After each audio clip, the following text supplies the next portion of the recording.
can see handwriting on this one.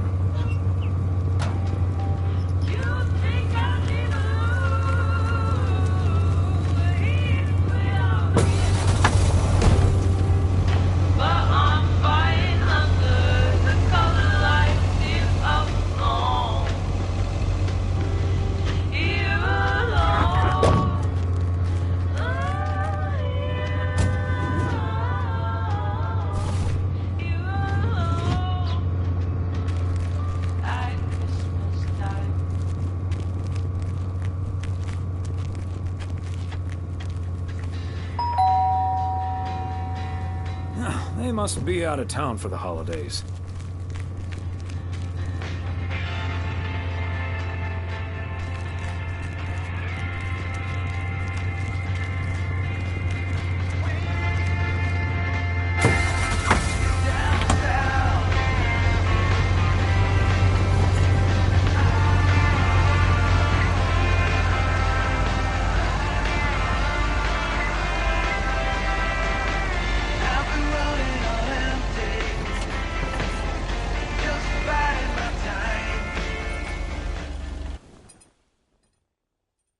Hello, Thomas.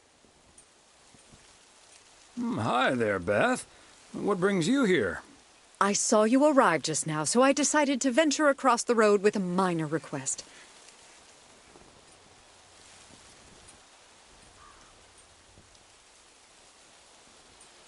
Sure thing. What can I do you for?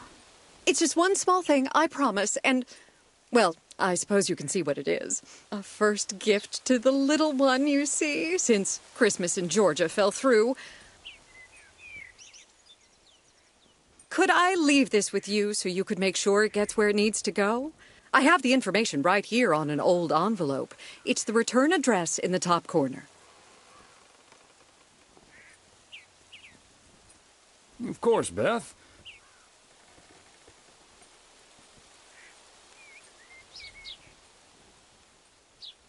You're a real gentleman, Thomas. Thank you. I have a stack of returned holiday gifts that need sorting before I close.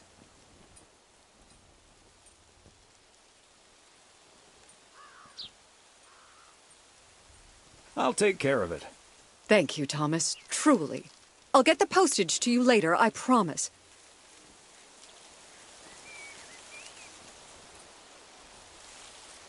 It's a surprise. Bye now!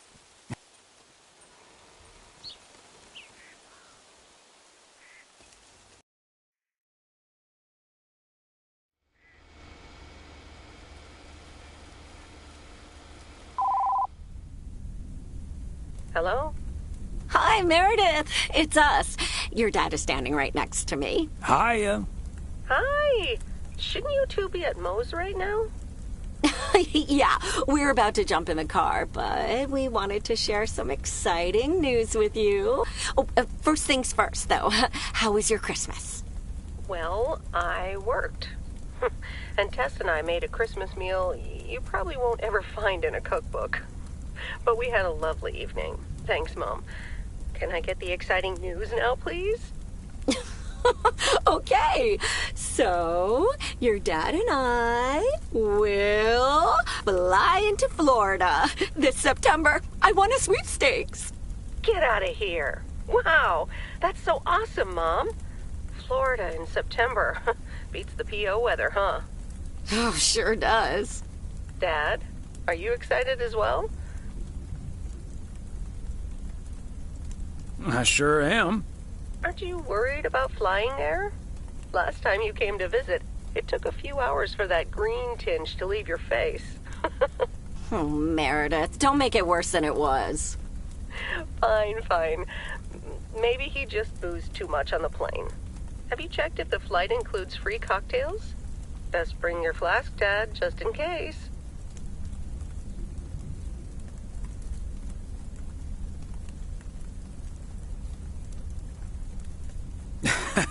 If you were here for Christmas, you might have gotten one from Santa. Oh, well. I may not have been there, but at least my boss called to interrupt your dinner. Sorry about that, by the way. Rest assured he was appropriately ashamed. We all make mistakes, Meredith. Some of us just more than others. I can't disagree there. Oh, hey, you two shouldn't keep Maureen waiting. You're right about that. Your dad will go and get the car warmed up, right, honey? That's my cue. Bye, Em. Take care. Bye. Have fun tonight.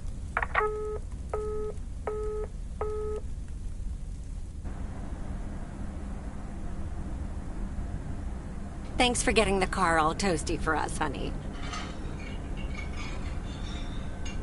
You're very welcome, dear. It's my pleasure.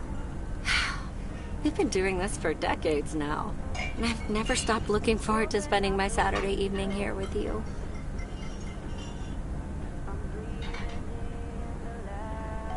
Decades? Shh, don't say that out loud. Makes me feel old. Okay, okay. But we're not young anymore. Can I say that? Good evening, you two beautiful people. Ready to order? Or should I just write down pancakes for lovely Emily and a T-bone steak for Big Thomas here? Oh, Maureen, your intuition never ceases to amaze me. It sure is pancake time for me again. Hold your horses, Maureen. I think I might have something else.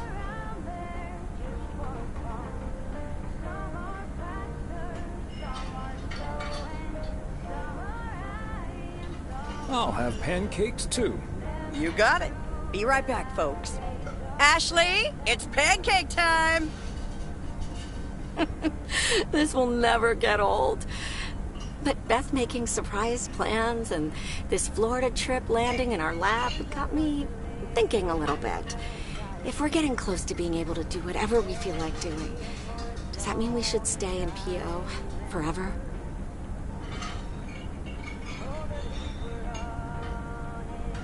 Florida sure sounds like a nice place.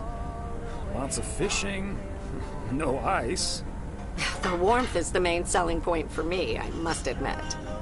And it's not like your arthritis will stop acting up in weather like this.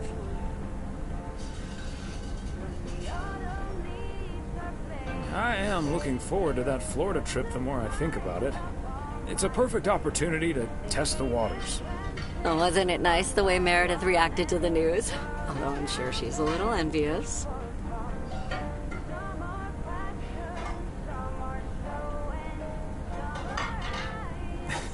Yeah. When's the last time she had a few days off and left the big smoke? Okay, folks, while Ashley's busy in the kitchen, it's time to fill Mo in on a few details. A little birdie told me you two were off somewhere fancy. Maureen, I was planning on telling you and the girls all about it tomorrow evening. But I'm sure you've also heard it's Florida in September. Florida in September. Oh, imagine that. Oh, I'm so happy for you two. Thanks, Maureen. You know even more about the goings-on in PO than the mailman. Not by choice, mind you. I can't help the people want to get things off their chest every now and then. And I'm sure you don't mind carrying the heavy burden one bit. Don't mind it at all. I also heard a few other things, and I don't want to worry you, but I heard that a certain Walter Morgan will probably not be very lenient with holiday requests from the postal office employees.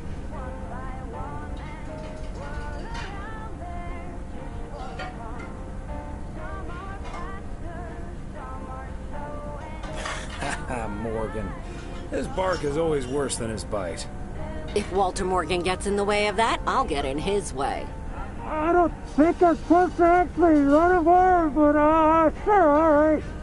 Oh, that means dinner's almost ready. Be right back, folks. See, things like this, they bother me sometimes.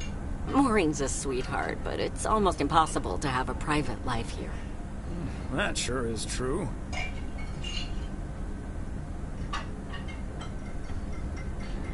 Would be nice to walk around somewhere without everyone calling you mailman. That's a good thing about working at the motel. Most of the people I'll never see again. Oh, Maureen's heading this way again. let's just enjoy our lovely dinner together, shall we? We shall.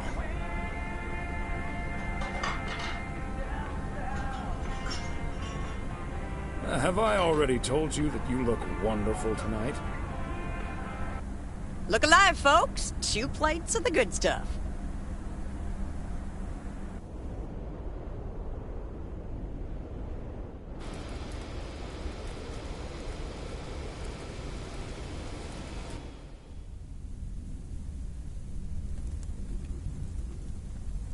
Oh, Thomas, my dear, sweet husband.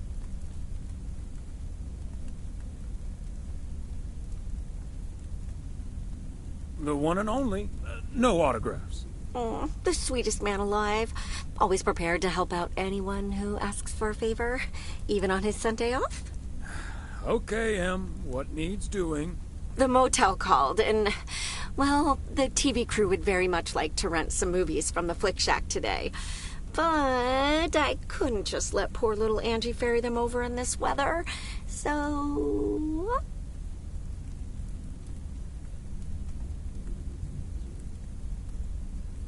So you promised them I'd do it? Bingo! Would you, dear? Pretty please.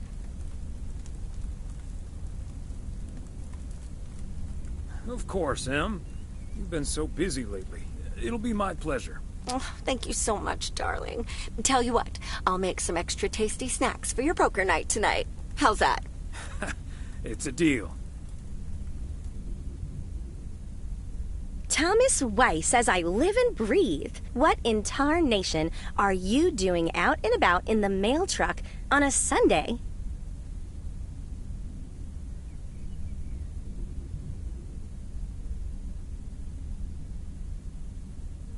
The goose needed to stretch its legs. Or wings. The goose is the mail truck, by the way. Lori Young named it that. No, but seriously, you've come to pick up some movies for the KNW6 crew, right? You're uncannily good at guessing. Your wife called ahead.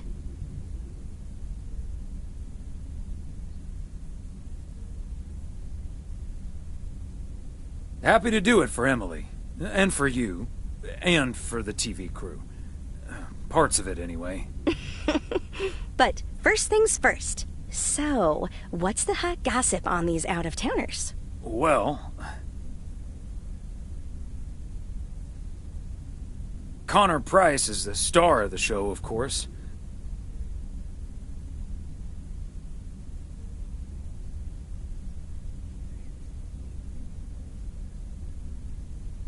Self-absorbed to a fault. That's the Price guarantee. Really? He seems nice enough on TV. Never meet your heroes, I guess. Or talk to people who have. What about the rest? Ilsa Richter is their producer.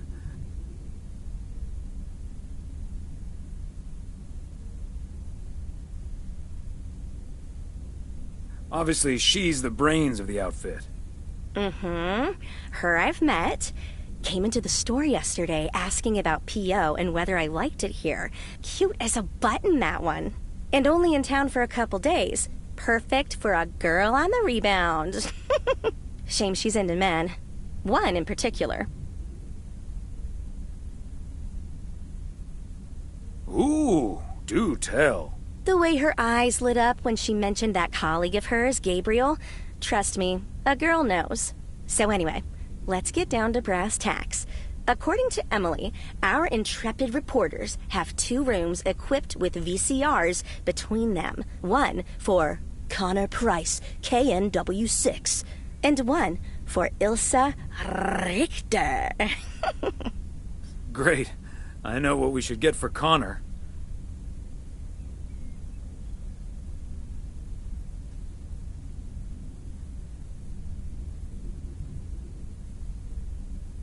Got any motivational tapes on how to win friends and influence people?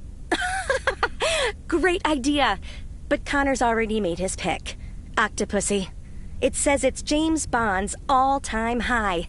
I guess they forgot about that time he went to the moon. Fine by me. And what did Ilsa choose? That's where we come in. See, she wants us to pick the movie she'll be watching with her colleague, Gabriel. Thomas, she wants us to pick the movie she'll be watching with Gabriel. We can play matchmaker by picking something romantic. Got it. Exactly. Guide Cupid's arrows, so to speak. After all, 'tis the season.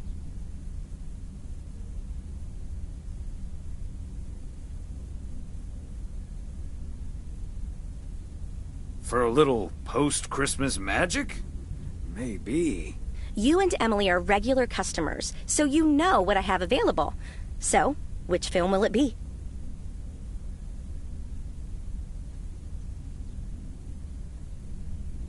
Let's go with Love Story. Or is that too on the nose? It's perfect, and we won't risk being too subtle. It has love right there in the title. Great.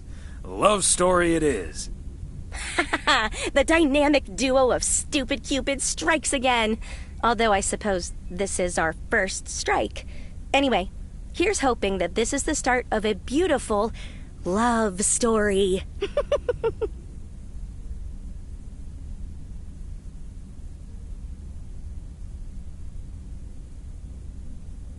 I have a good feeling about this. Anyway, I'd best be on my way, getting these to the motel. Yeah, thanks for doing this, Thomas. My car, much like myself, is not built for snow. Say hi to Emily. Will do. Bye, Angie.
Special delivery.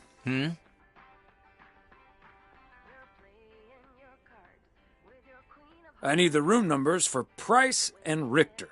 Just drop them off at number 6. That's Richter. She'll take care of it. Thank you. Yes, don't get up now. I'll take care of it.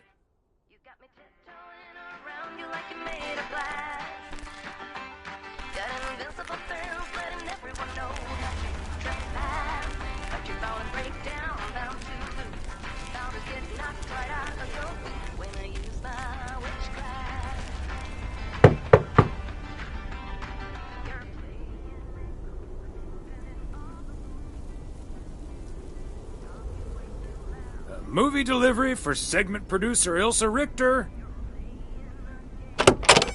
Yes? Oh, excuse me, Mr. Price. I thought this was Ilsa's room. No, that's room 9, but think nothing of it, my guy. Ooh, you got me my Bond movie.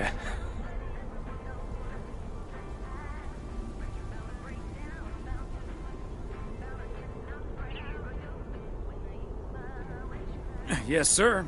Apparently it's James Bond's all-time high. Love it. You know, Moore's an even better 007 than Connery. He just oozes that classy British wit. Thank you so much. Dun, dun, dun, dun, dun, dun, dun, dun, dun, dun, dun, ta-da! Ta-da! Pow! Got an invincible fence letting everyone know not to trespass.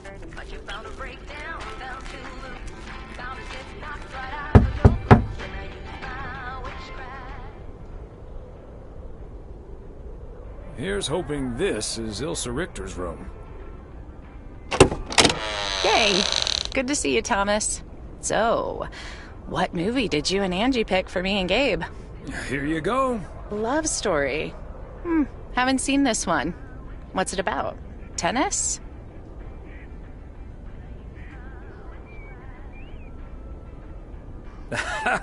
Good one.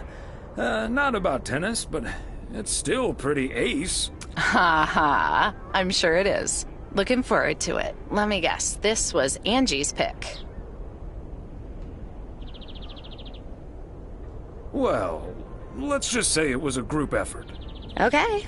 Well, color me curious. Hope it's age appropriate for big old puppy dogs. Oh, speaking of, on your way out, could you give a quick knock on Gabe's door? Just so he'll know it's movie time.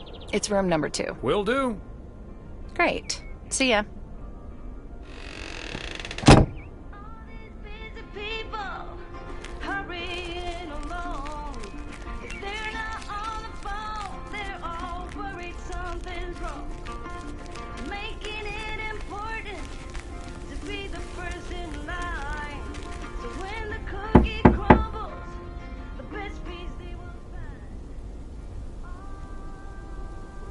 Gabriel Serrano, the lady in room number 9 humbly requests your presence for an evening of home cinema.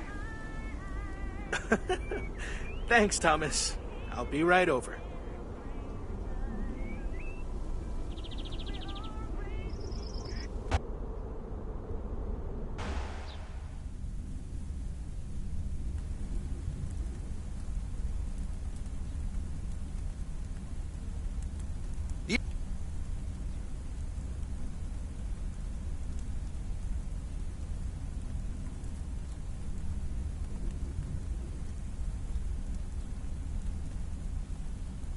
All right, I'll do the talking.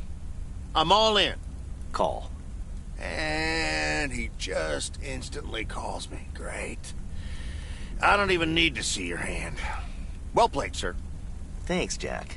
You got unlucky there. You know, reading a poker book ain't gonna change that. Hey, Thomas? Why are the curtains closed, by the way? Last time I checked, home games are legal.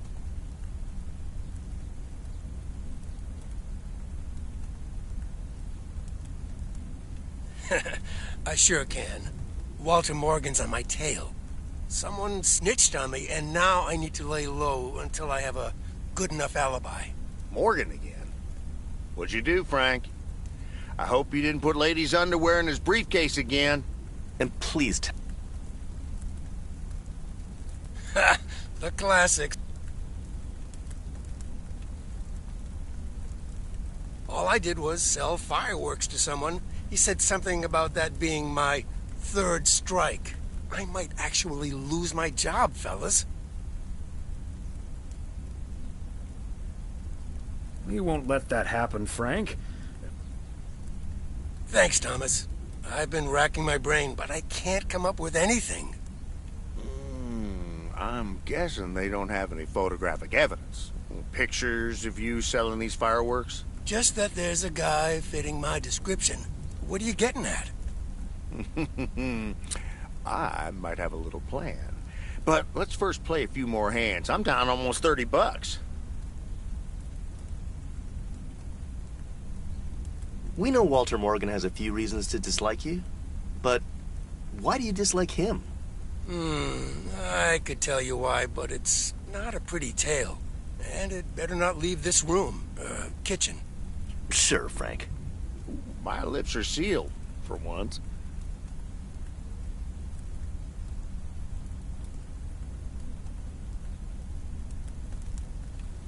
All right, so this one time back in the summer of '69, it was before I started working in P.O.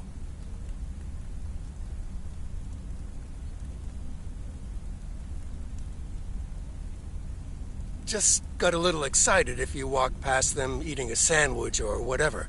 Can't blame them, huh? They were hungry, even though I fed them every now and then.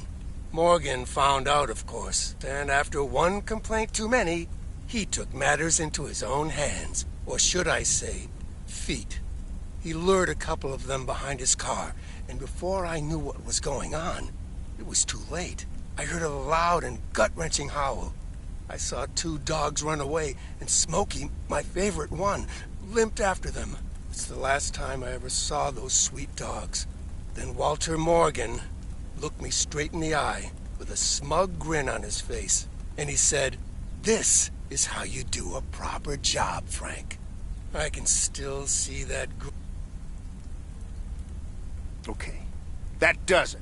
Walter Morgan is now on my eternal shit list, and I'll make sure the rest of P.O. knows about it.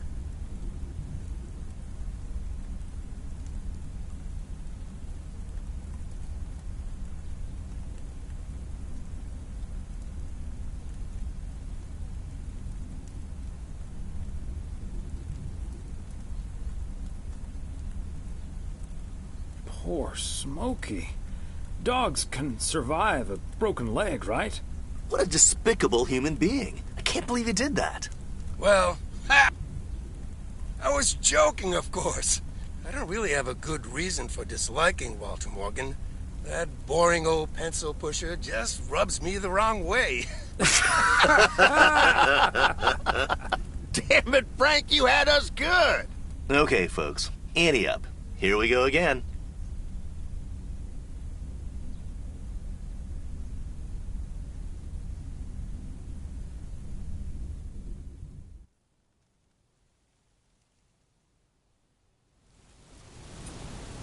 Psst, Thomas, over here. Hey, Frank. What are you doing there? I'm trying to stay out of sight. Looks like Morgan will be at the post office all day. Listen up. Jack and I cooked up a little plan. I'm sure Morgan will be gone soon, but I gotta get out of here now. You haven't seen me.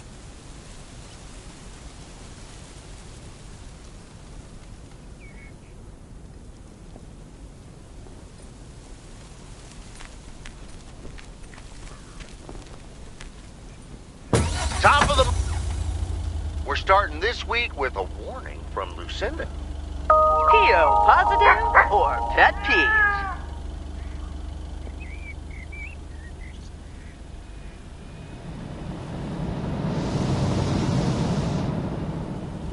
As a big fan, I just had to ask him for an autograph. He asked me for my name, but he kept calling me Linda. Even after I corrected him twice. Isn't that just rude? Well, that's a bit rude indeed, Linda. The weather prediction for today, bright but chilly. Enjoy your day and the music.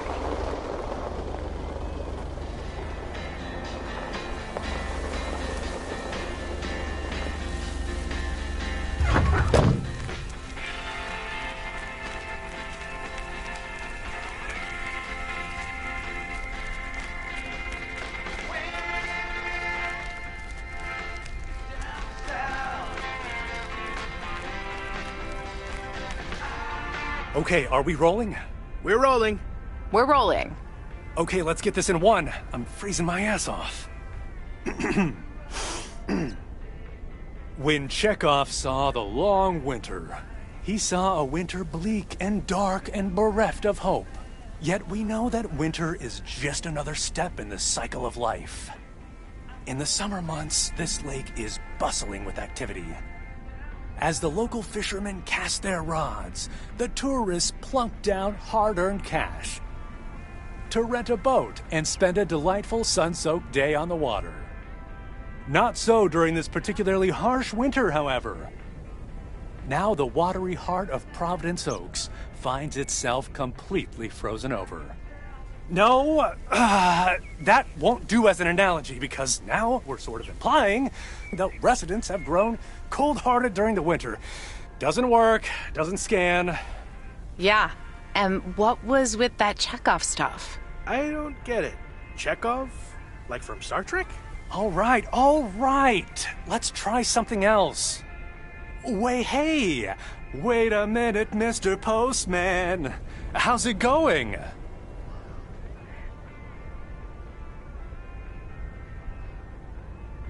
Oh, don't mind me. I wouldn't want to interrupt.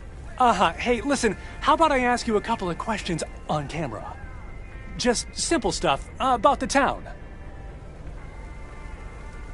Sure, I'd be happy to. Great. Just move over here. Are we both in the shot? Yeah, that's fine. This'll be great. The lake as a backdrop. Perfect. Let's go. All right. This is... His name is Thomas Weiss. I knew that. Thomas and I go way back. As the local mailman for truly countless years, Thomas Weiss knows Providence Oaks like he knows the back of his own hand. So, Mr. Weiss, how would you characterize this small, cold town and its warm inhabitants? Oh boy, that's a tough one.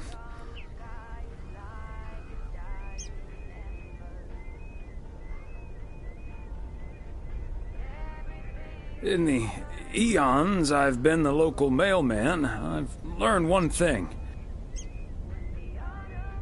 This gorgeous little lake town of ours seems simple enough, although it's not without its complexities. Nevertheless,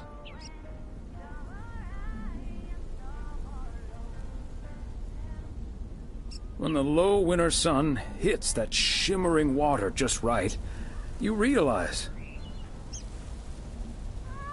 Providence Oaks is breathtaking.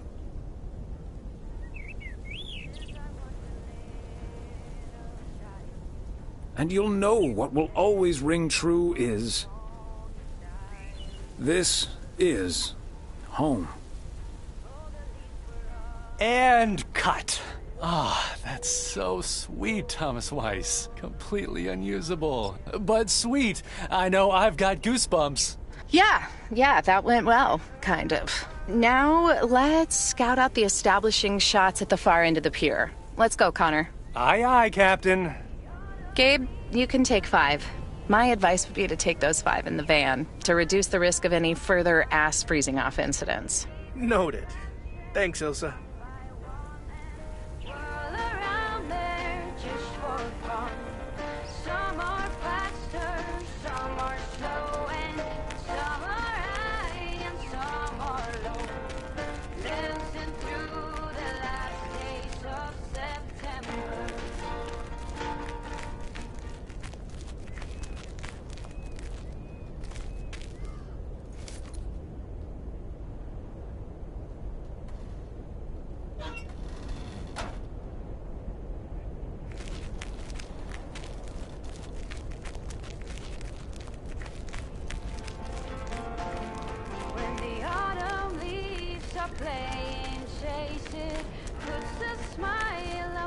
Mr. Weiss, Thomas, sir. Hi, Gabriel. What's up? Just that, well, we'll be ringing in the new year right here in Providence Oaks. So, my mom is shipping over my tuxedo. Can you make sure it arrives okay? She says she clearly marked the package Serrano Room 2. Oh, of course. Mailman's promise.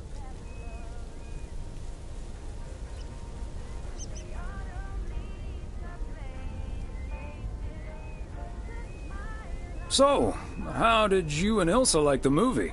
Oh man, it was beautiful. Heavy stuff, though. At the end, Ilsa totally had tears in her eyes. And, well, so did I.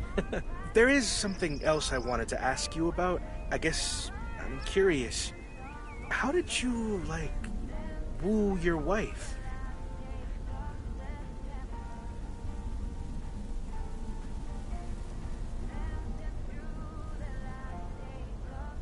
It's pretty simple and cliched.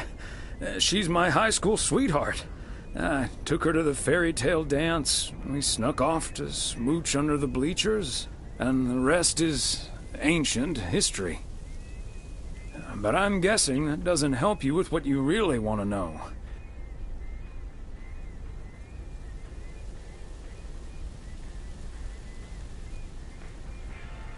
You want to know if you should make a move on Ilsa. Shh, keep it down! Don't mention her name. But yeah, terrible at that kind of stuff. It's just, you seem like a wise man. I'd really appreciate your advice. Well, okay then. My advice is to go for it. You like her a lot, and it's pretty obvious that the feeling's mutual. Wow. And is that your definitive judgment? Absolutely. That's the best I can do. All done. Hey, what are you two schmoozing about?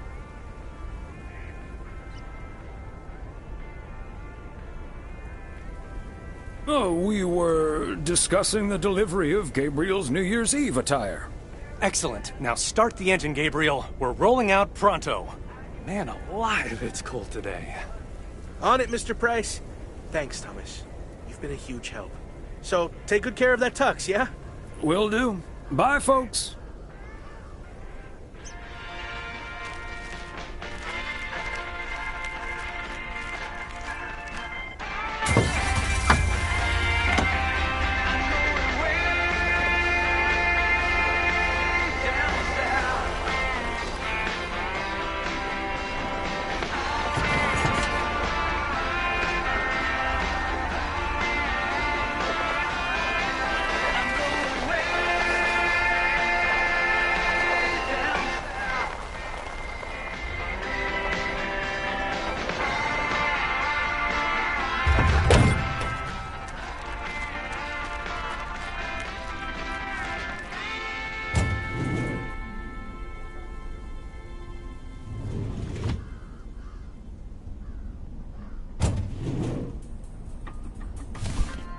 Part and parcel.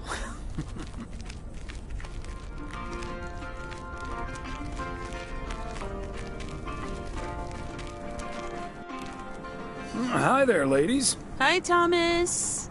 Hello, Thomas. Got a delivery for the diner, Kay. Great.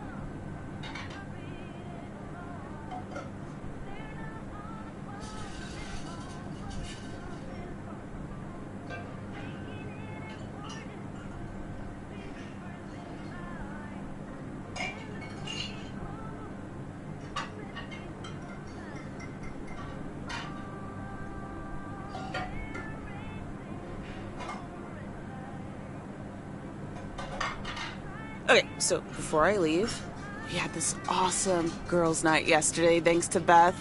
It was hilarious. When I first saw where we were going, my brain went, oh my god. And when we started, it was so yuck. I've never...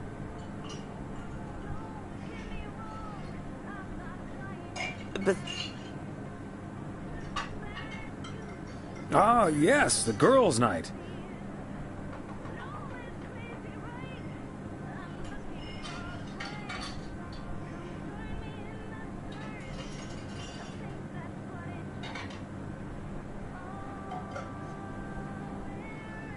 Well,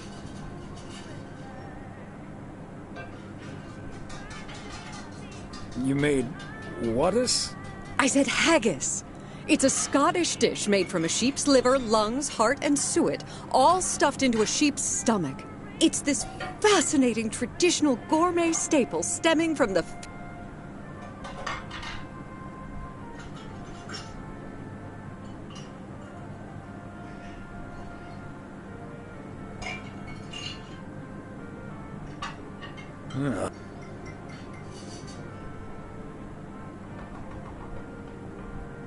Well, I say, Thomas, don't be a...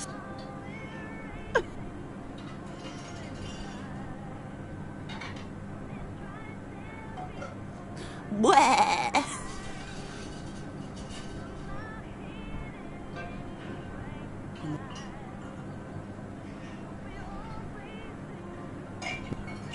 Bye.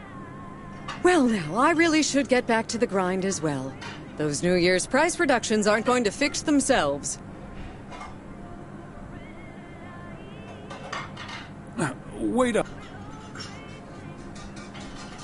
Oh?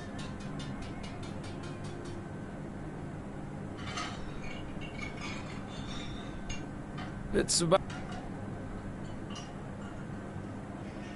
I told you, I simply wanted to get that parcel out to Daniel as soon as possible.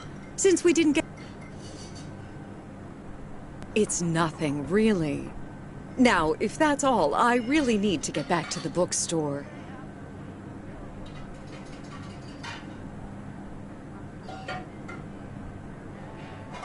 Beth, come on.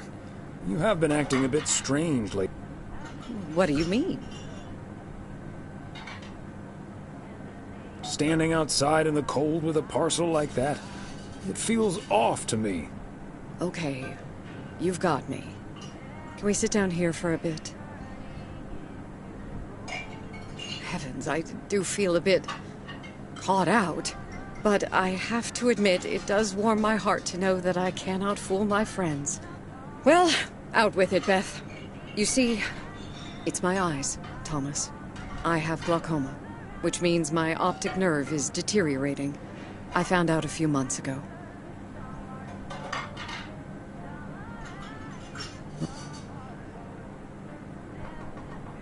Thank you. It was a bit of a shock at first. I haven't... It's not that bad yet, but it's not getting any better either. The thing is, this kind of condition happens slowly. And I haven't been the fastest in getting it treated, but they can stabilize it. That's why... And that's...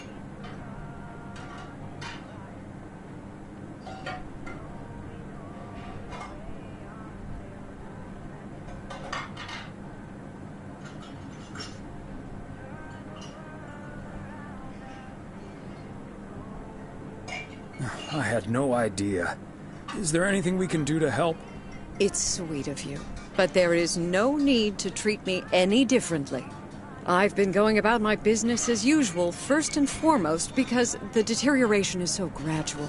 Until I couldn't really do the little things anymore. Things like reading small print are getting difficult, which was a painful thing to accept at first.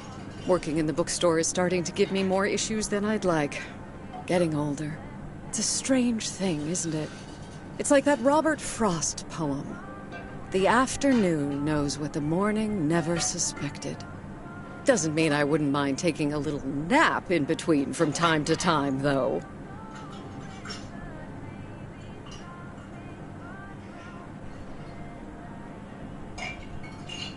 I mean, will you be able to take care of yourself in the long run?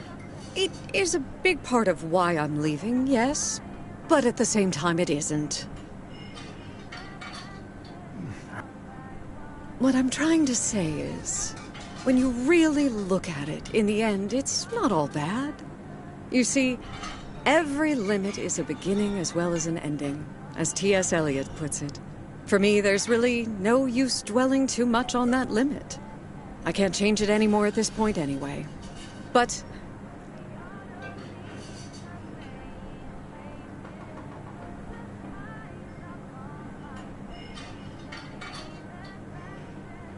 if you look at it like that, getting older, may still feel like a curse at times, surely, but I also see each new year as a gift. An opportunity to start new adventures, explore, and have more fun. You can't take something like that for granted.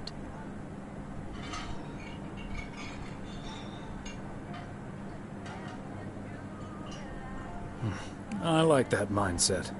I had a feeling you'd understand. Hey, I'd make a pretty poor friend if I didn't. Well, I guess I really should be going now. Thank you once again, Thomas. I do feel better now that it's out.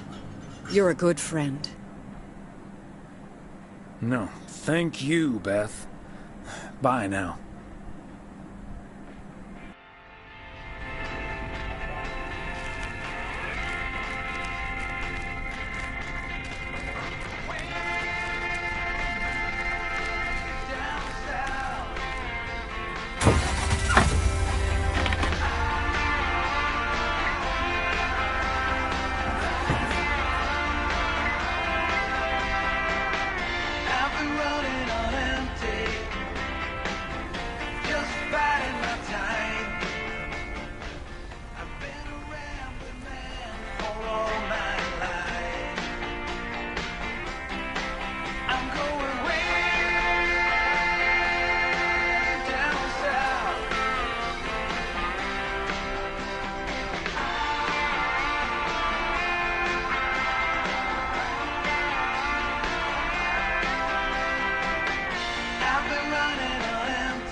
Another satisfied customer. Unless it's Bill's.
Every time you need me,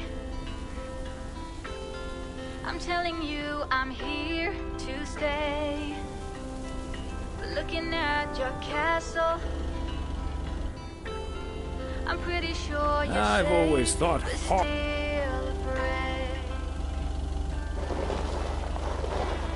Hawkrit...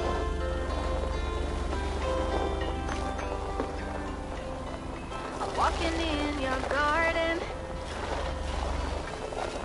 knowing what you're dreaming of, past the copper statues of everyone you ever loved. Lower down the bridge and let me in. You'll never get to know me from within, will you?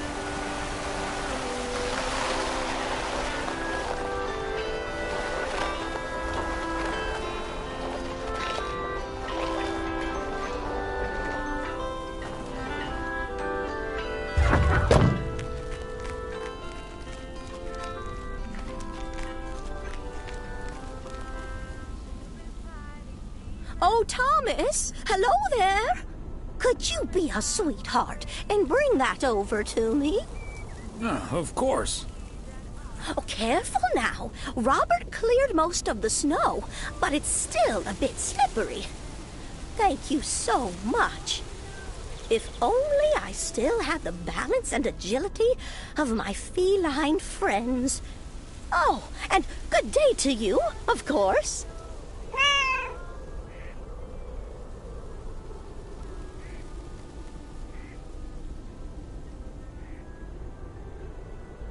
Well, if it isn't... Mortimer, right? Right you are, Thomas. You're Mortimer's favorite mailman.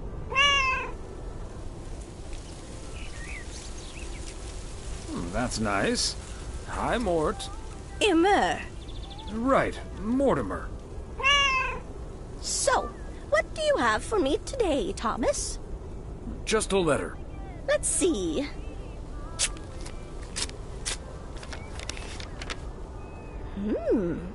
This sounds interesting. Apparently, I need to make a few copies of this letter, and if you send this letter along with $5 to the first 6 people on this list, your name will be added to the bottom. Soon enough, your name will rise to the top. Then many people will send you $5. You will earn lots of money with one small investment. Oh, what a great idea! What do you think, Mortimer?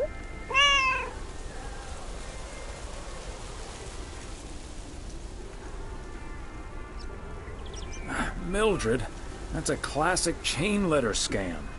Don't fall for it. No one ever got rich off of one of those. Well, except for the post office. Are you sure, Thomas? They make it sound so easy. They always do. There's no such thing as a free lunch, sadly. $30 is quite a bit of money. I'll think about it. You do that, Mildred. See you at Moe's tomorrow night?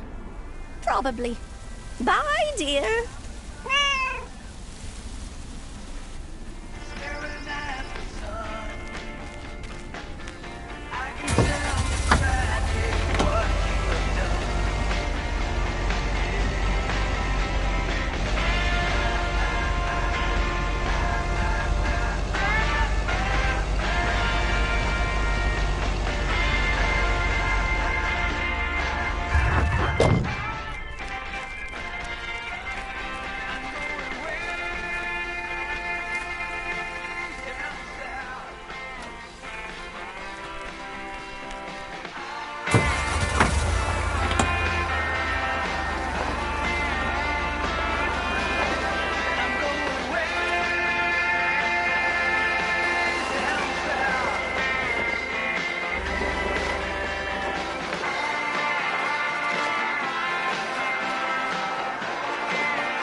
Tie your wrapping boxes underneath the tree branches.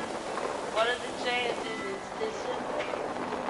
The cold winds blowing through the mistletoe and stockings are floating above the fireplace. Here's the thing about Christmas. They say it don't mean nothing unless you've got somebody else to share it with. But I'm alone this Christmas, and I'll be okay. I'll have my own kind of special holiday. You think I'd be blue here without you, but I'm fine under the colored lights here alone. Here alone at Christmas time.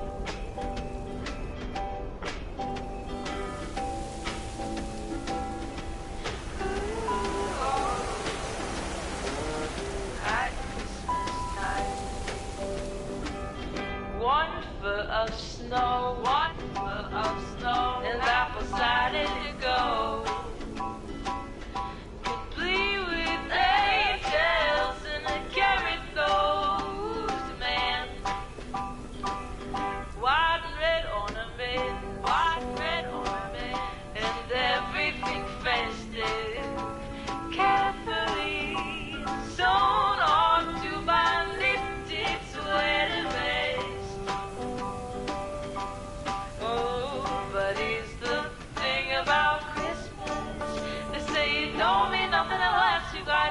nobody else to share it with, but I'm alone for Christmas,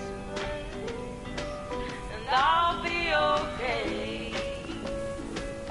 I'll have my own kind of special holiday. You think I need blue? Without you, but I'm fine under the color lights here up home. Here alone at Christmas time. Neither snow nor rain, nor heat nor gloom of night.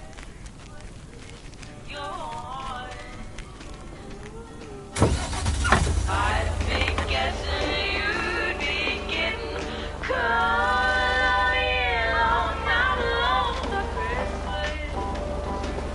And I'll be okay. I'll be okay. I'll have my own kind of special holiday. You think I'd be blue without you? But I'm fighting under the color lights here up alone. Here alone.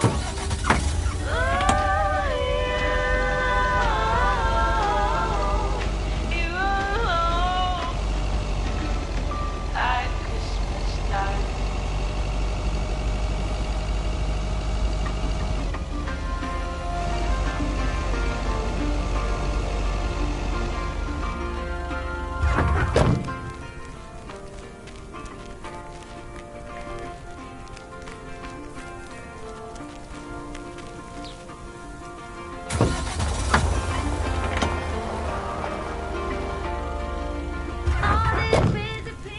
Another day, done and dusted.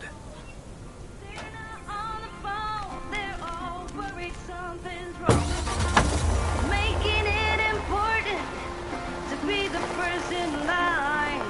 So when the cookie crumbles, the best piece they will find.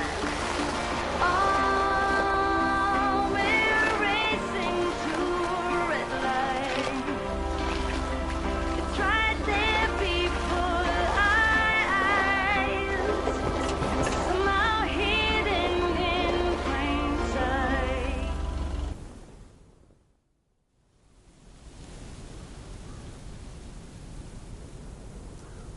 Yep, yesterday night in my kitchen. Yeah, okay. But I kind of need him now.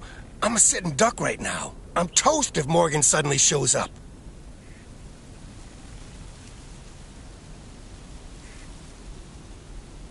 Yikes. Maybe I can help out? Good afternoon, gentlemen. Sorry for interrupting your conversation. Mr. Coleman, I see you've managed to be present at the job position you're currently holding.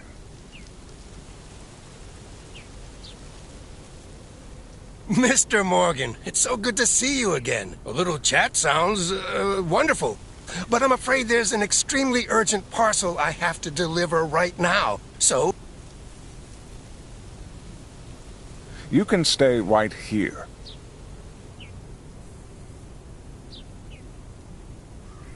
Right, Thomas?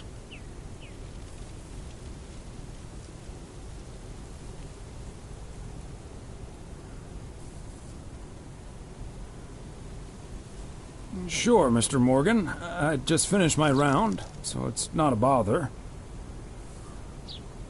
Hi. Hello. I heard you were looking for a guy in a light blue shirt with a mustache to purchase illegal fireworks in the parking lot of the post office? Well, you found him. Illegal fireworks? Who do you think I am? Sir, you don't have to keep your guard up. Frank and Thomas here both know me very well, and I'm sure they won't tell a soul about what you're doing right now.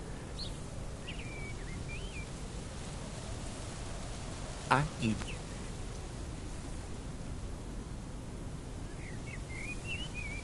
think there must be a misunderstanding here. Please, don't put Mr. Morgan in this position. If people walk by and see this, they might snitch on him and get him into trouble. He could even lose his...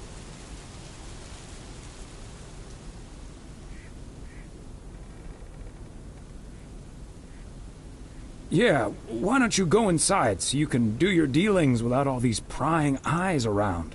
I'll tell you what will happen now. I'm going to...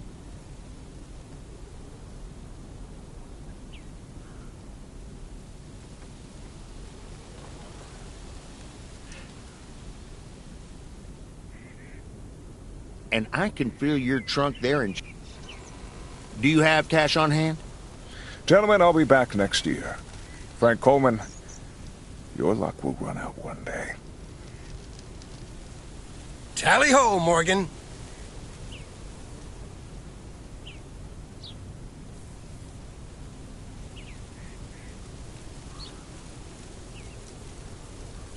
Boy, oh boy. If you can't stand the heat, stay out of the kitchen. Thanks, guys. I owe you one.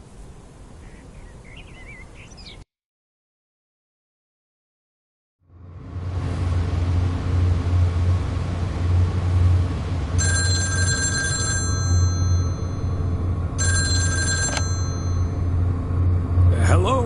Evening, Thomas. It's Maureen. Oh, hi, Maureen. If you're looking for Emily, she's at the motel right now. I was actually looking for you, Thomas. I don't know what to do with this Nancy situation.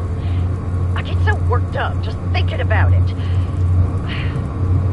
That usually gets in the way of doing the right thing, you know?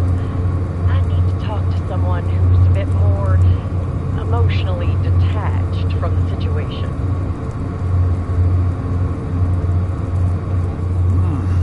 How can I help you, Maureen? Simply put, I don't know if I should give in to that Nancy Carlisle and her overpriced snacks, or tell that woman to take a hike. But then we'll end up with a lackluster New Year's Eve party.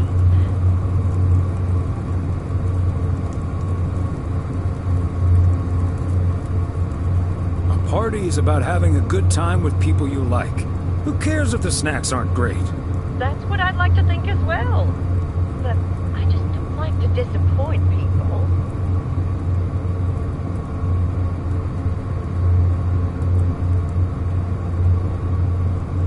People should be glad you're throwing a party at all. They can leave if they don't like it. I think you're on to something there, Thomas. I'm not yet totally sure what I'm gonna do, but at least my mind's at ease now. Thanks for lending me your ear and advice. You're a doll.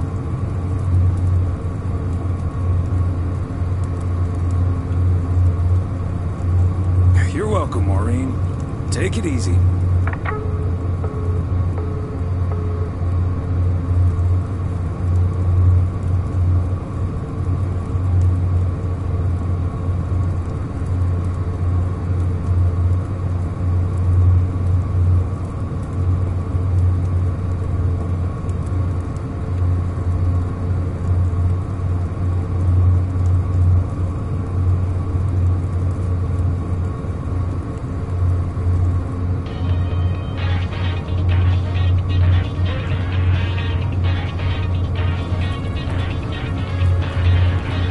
I hate to admit it, Klaus, but if it wasn't for you, I would have been a goner. You can't say that about the other guy. You betcha! You made a mess, man. Blood and guts everywhere. It's not the first time I made Schweinbraten without cooking.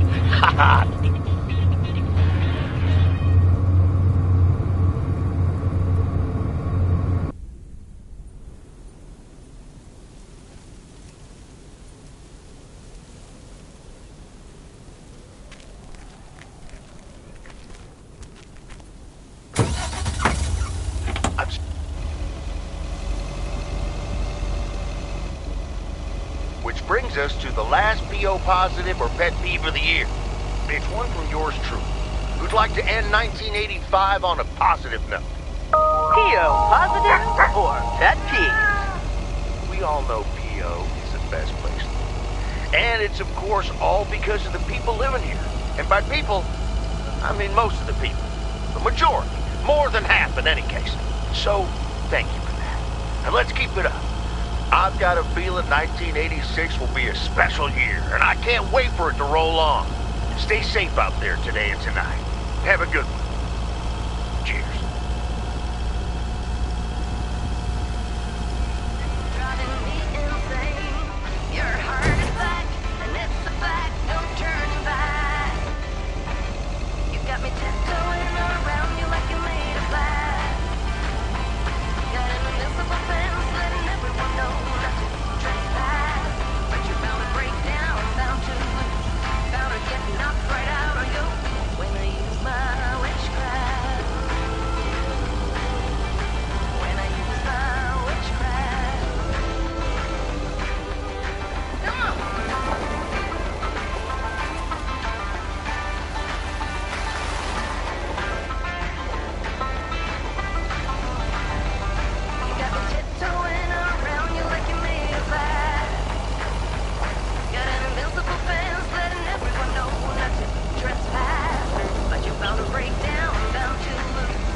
P.O. Tuxedo Service. He's not in.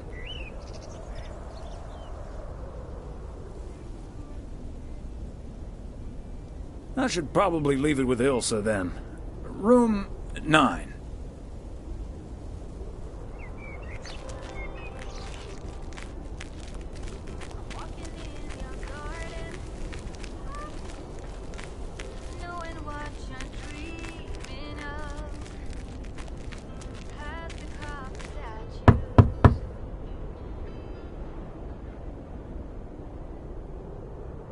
Please accept this delivery for room number 2. Hi, Thomas. Oh, is that Gabriel's tux? Signed, sealed, delivered. That's the Weiss guarantee. Okay, I'll take care of it. Thanks. Right then, I'll... I'm feeling fine, I'm feeling strong. It won't take long.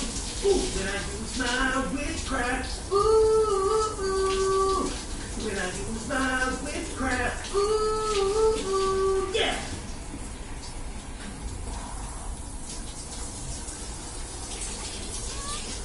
Well...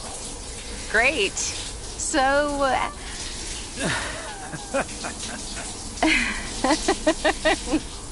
See you tonight at the diner. Oh, and... thank you. My pleasure, Ilsa.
looking out the window. I'm breathing in the last of September. I can feel the wind blow, and the late summer sky is like a giant ember. Everything is turning into gold. When the autumn leaves are playing chases, puts a smile up on my face. They leave their branches one by one and whirl around there just for fun. Some are faster, some are slow, and some are high and some are low, dancing through the last days of September.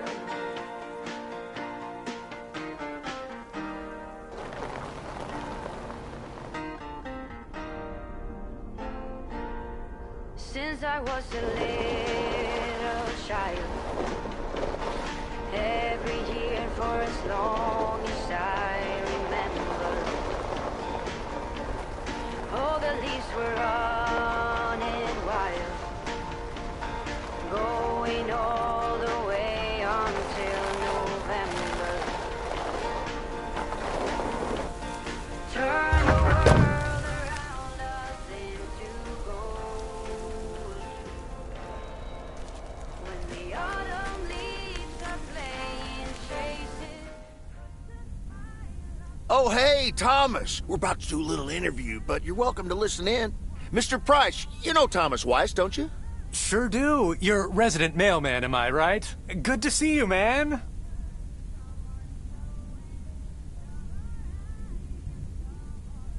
Should I just stand over here? That was Open Sky by Velvet Moon, one of my favorites. Folks, we have a special treat for you today because I have a guest here at the Reynolds studio. You know that happens from time to time, but today it's a bona fide big shot. None other than KNW6's own newsman extraordinaire, Mr. Connor Price. Thanks for having me, Jack. Always nice to talk to a fellow broadcaster. So, how long have you been doing this local show? Coming up on our 10th anniversary, Mr. Price. But you've been at KNW6 for longer than that, no? Yeah, it's been... Gosh, can you believe I started there way back in '66? As a segment producer on Portland Rise and Shine. Still remember the title of my first item, too. Is Poplin Still Poppin'? That's a great title. And yet, this is the first time you've come to Providence Oaks. First time staying a while, at any rate. So, Mr. Reynolds, how would you describe this town? Well, I'd say it's... Hey! Wait a minute. Who's interviewing who here? I'll ask the questions, thank you very much. Apologies, my friend. Just can't help myself. Always chasing the story, me. It's the commitment I've made to our viewers. The price guarantee. So, what stories are you chasing here in P.O.? Oh, you know, just trying to capture the old couleur locale. I must say, the people here are very friendly, and I hope the feeling's mutual. Right, Thomas? That's Thomas the mailman over there. But never mind, he's not mic'd.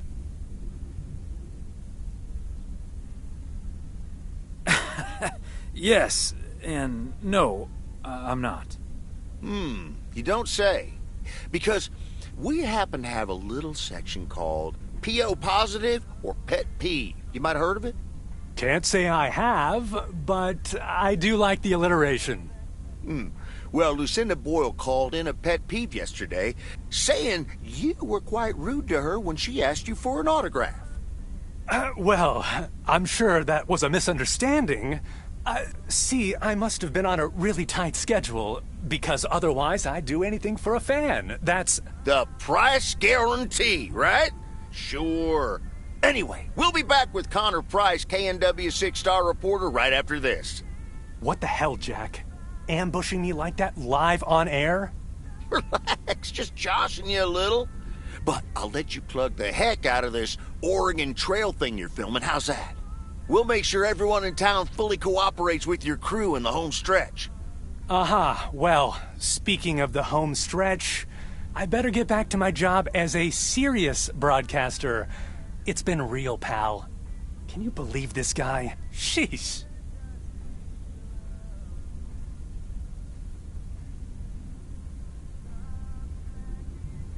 Congratulations. You've just had the privilege of the full Jack Reynolds experience. Huh.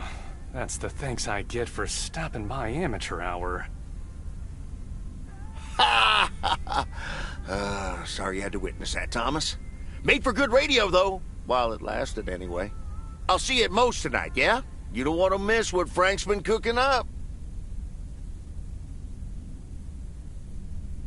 I'm looking forward to it with no small amount of trepidation. So is Frank. He's as nervous as a long-tailed cat in a room full of rocking chairs. Should be quite entertaining.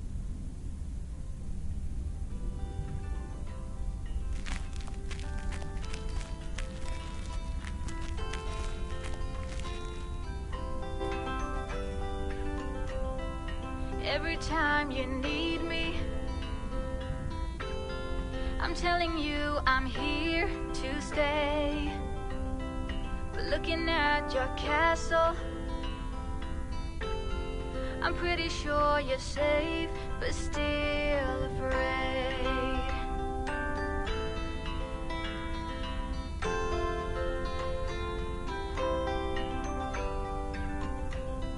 I'm walking in your garden, knowing what you're dreaming of. Past the copper statues of everyone you've ever loved. Lower down the bridge and let me in.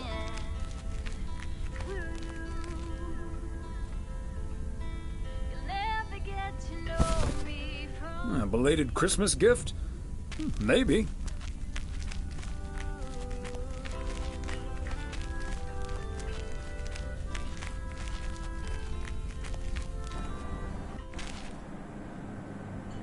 Thanks again for the little chat we had yesterday evening.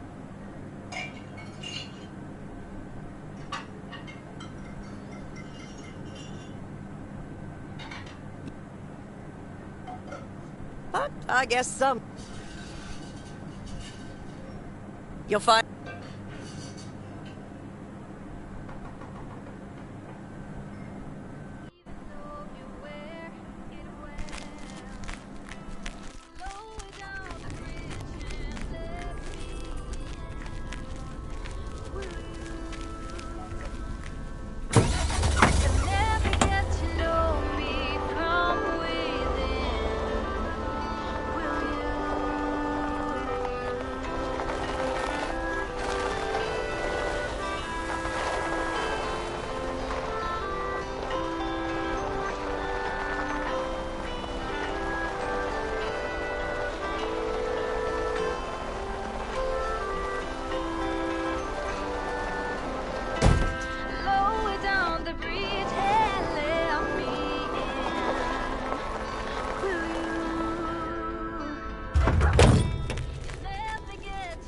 There we go.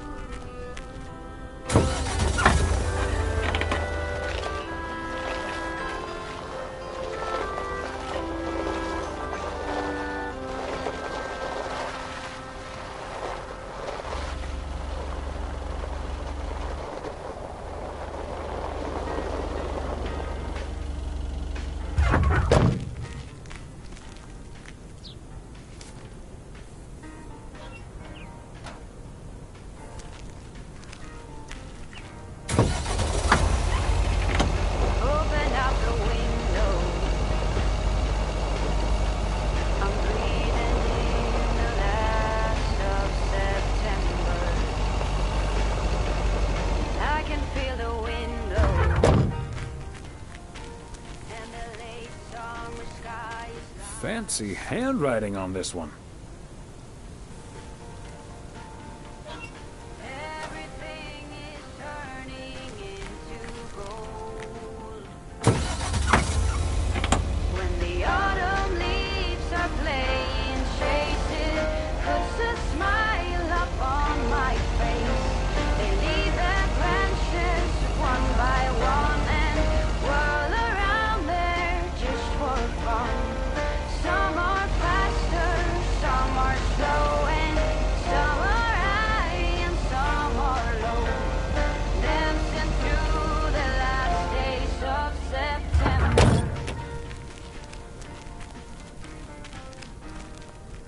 Another satisfied customer.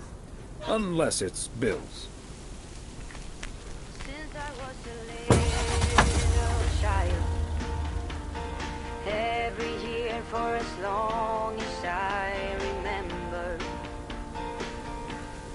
all the leaves were running wild, going all the way until November. Okay, let's get this to its destination.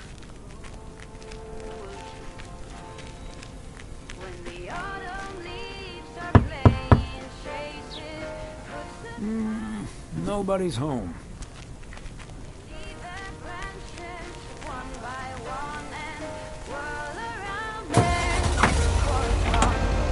Some are faster, some are slow, and some are high and some are low. Listen to the The a momentous occasion, to be sure.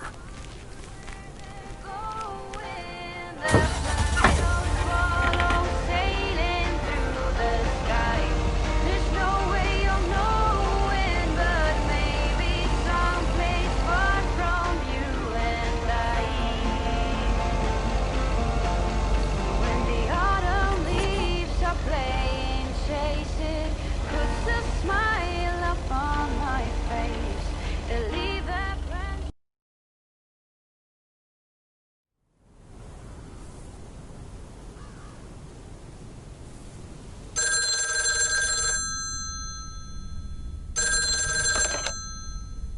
Hello?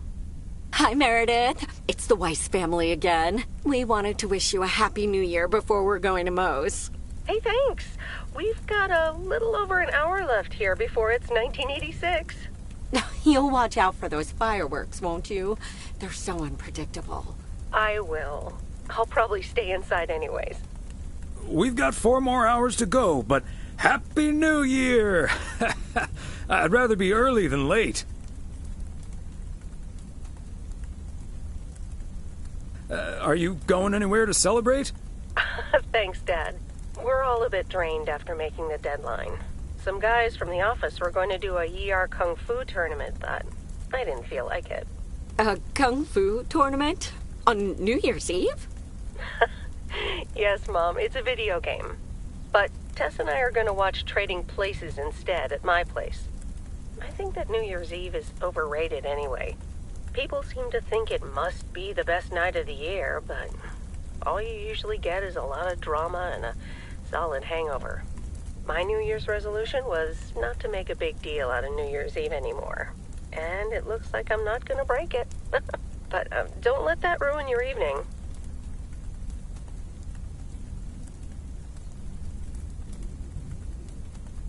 It won't. We'll have a good old party and start the new year with a bang. And that hangover will clear up in no time with a New Year's Day walk in the snow. Shall I remind you of this when you're curled up on the couch under a blanket? Sorry, Meredith. Your father's memory needs a little grease between the hinges. Like starting the car in time before going to Moe's? Bingo! Okay, guys, I won't hold you up. Have a great evening, and a Happy New Year. Love you.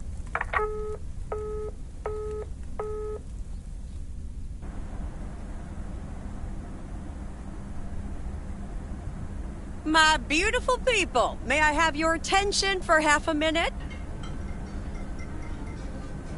We're excited to celebrate the last few moments of 1985 together with you. It was quite an undertaking to host this New Year's Eve party at the last minute.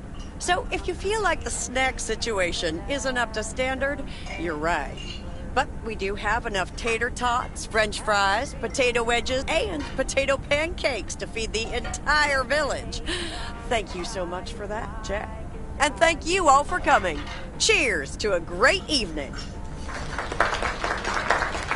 Well, if it isn't my favorite KNW6 news team. In the flesh. Hi, Thomas.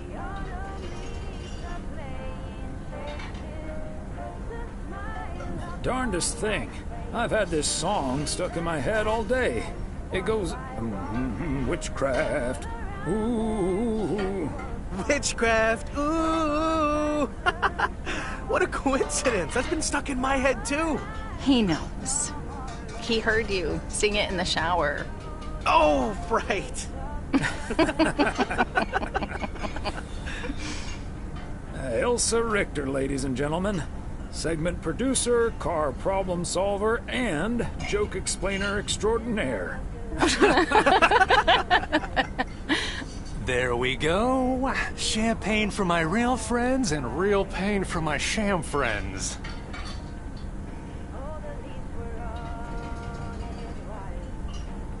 Ah, good to see you, man. So, is the segment on Providence Oaks in the can yet? Almost, my friend. Still have to shoot the countdown to the new year. Hopefully that gives us the ending we need. I've been promised a spectacle. Easy on the alcohol there, Connor. We still need you on camera. Can't have you slurring your words. Slurring my words? Whatever do you mean, Ilsa? Quit fooling, you guys. It's getting close to midnight. Let's set up and get ready. Showtime.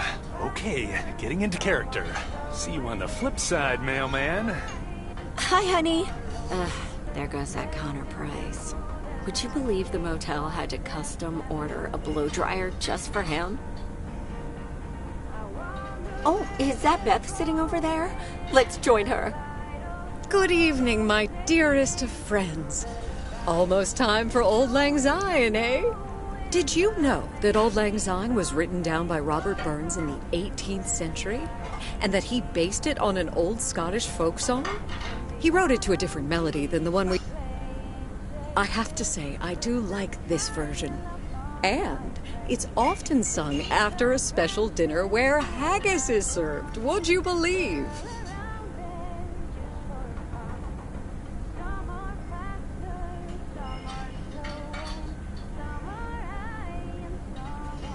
Honestly, Beth, I don't know how we'll get by without these fascinating facts when you're gone.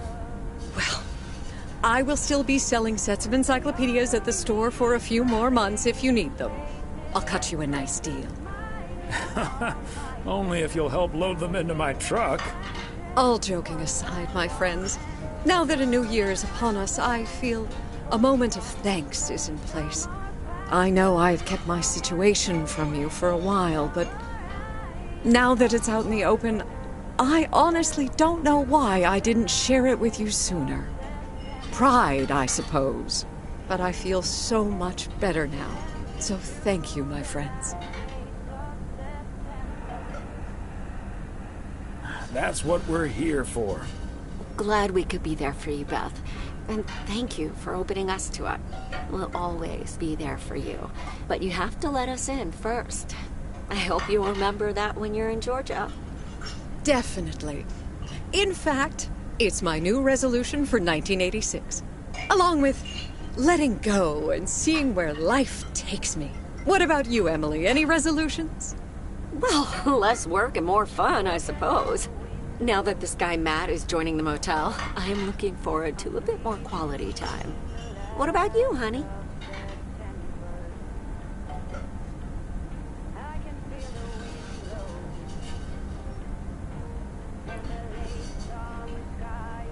Yes. Should old acquaintance be forgot and never brought to mind? Well, whatever the future brings, this old acquaintance here will be hard-pressed to ever forget you two.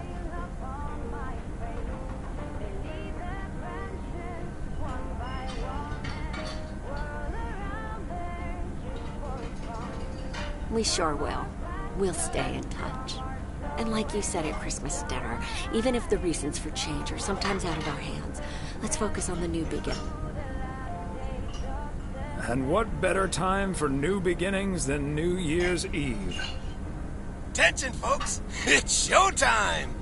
If you want to see the biggest fireworks show west of the Rocky Mountains, you better be standing outside in about 10 minutes. That's my...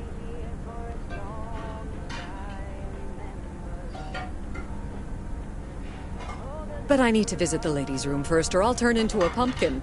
See you outside.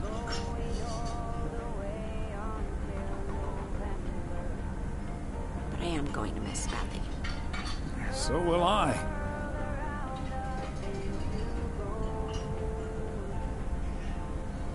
But she'll still be around for a while, so it won't be too abrupt.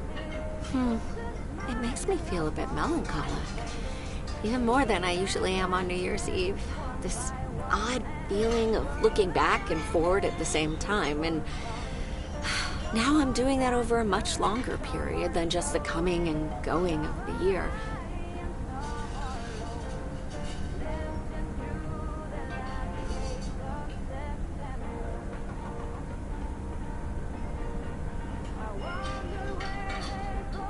Yes, we should appreciate what we have a bit more, and don't just let life pass us by without noticing. So let's enjoy the here and now. Our wise and beautiful daughter just taught us not to demand that this should be the best evening of the year, but we're allowed to try it, right? So this is where my speech ends, my dear husband, and now I need a glass of champagne. I'll drink to that, and to you. And all the good things the new year will bring us. Maureen, I need champagne. For me and my beautiful wife. You got it, sir. Just grab your glasses and join me in the bottle outside. It's less than a minute now. 20 seconds on go, Mr. Price. Go. And so, 1985 draws to a close. With mere seconds left in the year, I've been told this little lake town will strive to end 85 with a bang. In 10, 9, 8, 7, 6, 5, 4. Holy Toledo! Ilsa, are we getting this? Somebody check on Frank!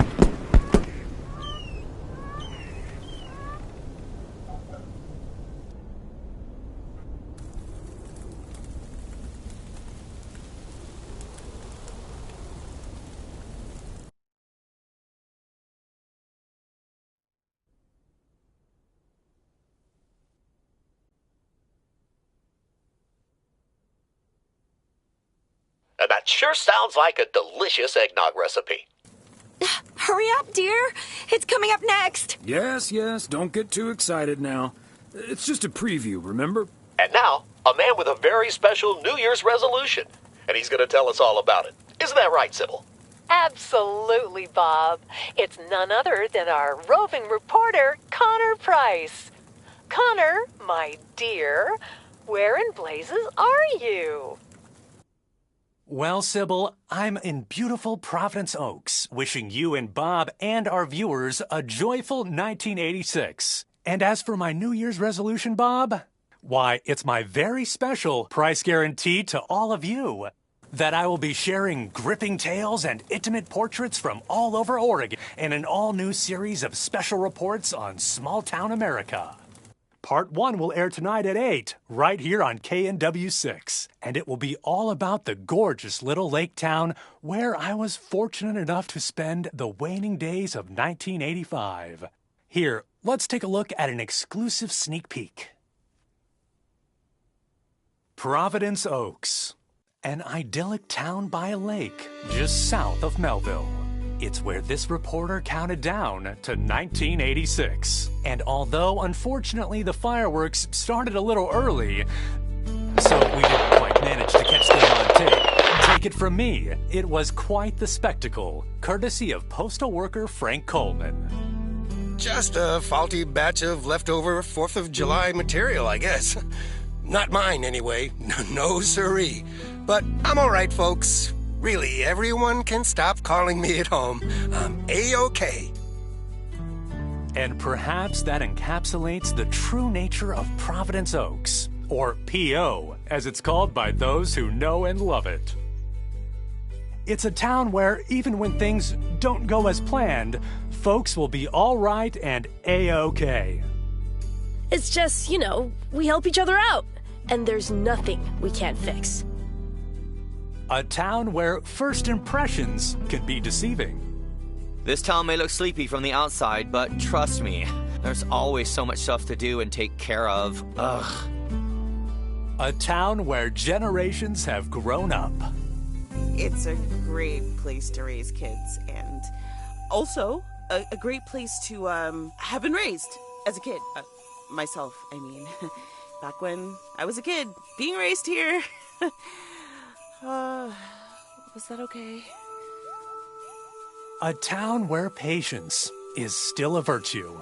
To be honest, I'm not entirely sure if this is where I'll find what I'm looking for. But I do know I can keep looking here for as long as I want, and that feels great.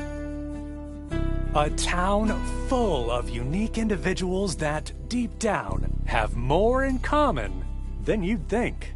The average Providence Okian probably doesn't exist. We do tend to keep to ourselves until someone needs us. Then we show up. Always. A town you can't help but love. You know, I just think it's the best place in the whole wide world. Sue me. And where everyone has a story to tell. To me, it's all about the people. Because... Yes, well, leave it to the mailman to say it best. This is home. Indeed. Providence Oaks, like so many other places in our great state of Oregon, is a small town with a big heart. This is Connor Price, KNW6 PO.